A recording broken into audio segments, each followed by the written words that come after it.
Introvert and extrovert இந்த வார்த்தை இப்போ காமனாக எல்லோருமே நம்ம பயன்படுத்திட்டு இருக்கோம். நம்ம வந்து நம்மளை நினச்சிப்போம் நம்ம இன்ட்ரோவர்ட் ஆர் நம்ம எக்ஸ்ட்ரோவர்ட் அப்படின்னு நினச்சிட்டு இருப்போம். ஆனால் as per psychology this is not a fixed term. இது வந்து ஃபிக்ஸ்டு டேர்ம் கிடையாது. இன்ட்ரோவர்டாக இருக்கட்டும் ஆர் எக்ஸ்ட்ரோவர்டாக இருக்கட்டும், இது வந்து ரிஜிடான ஒரு ஃபிக்ஸ்டு டேர்ம் கிடையாது. It's a spectrum. இது ரேஞ்ச் மாறிக்கிட்டே இருக்கும். நீங்கள் depend upon the situation and depend upon the group of people way you are அப்படின்றத பொறுத்து இதுவும் மாறிக்கிட்டே தான் இருக்கும். ஒரு குரூப் ஆஃப் பீப்புள் உங்கள் மைண்ட் செட்டுக்கும் உங்களுடைய வேவ் லென்த்துக்கும் நீங்கள் கனெக்ட் ஆகிற பீப்புள் கூட நீங்கள் மிங்கிள் ஆகும்பொழுது அந்த இடத்துல நீங்கள் இன்ட்ரோவர்ட்டாகவே இருந்தாலும் உங்களுக்கு அந்த சப்ஜெக்ட் பிடிச்சிருக்கு, அந்த பீப்புள் கூட மிங்கிள் ஆகிறதுக்கு பிடிச்சிருக்குதுன்னா அந்த இடத்துல நீங்கள் எக்ஸ்ட்ரோவர்ட்டாக மாறுவீங்க.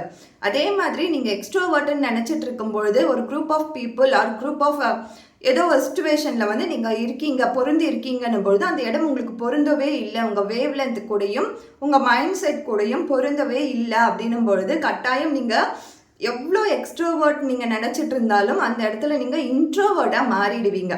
ஸோ இது ரெண்டுமே ஃபிக்ஸ்டு டேர்ம் கிடையாது. இது depend upon the range and depend upon the situation and depend upon the people way we are. இதெல்லாம் பொறுத்து தான் இது நம்மளுக்கு அமையும். ஸோ யாருமே இங்கே இன்ட்ரோவர்ட்டும் கிடையாது, எக்ஸ்ட்ரோவர்ட்டும் கிடையாது. இது நம்மளுடைய சூழ்நிலையும் நம்மளை சார்ந்த மக்களும் தான் இதை வந்து நிர்ணயிக்கிறாங்க. Thank you so much.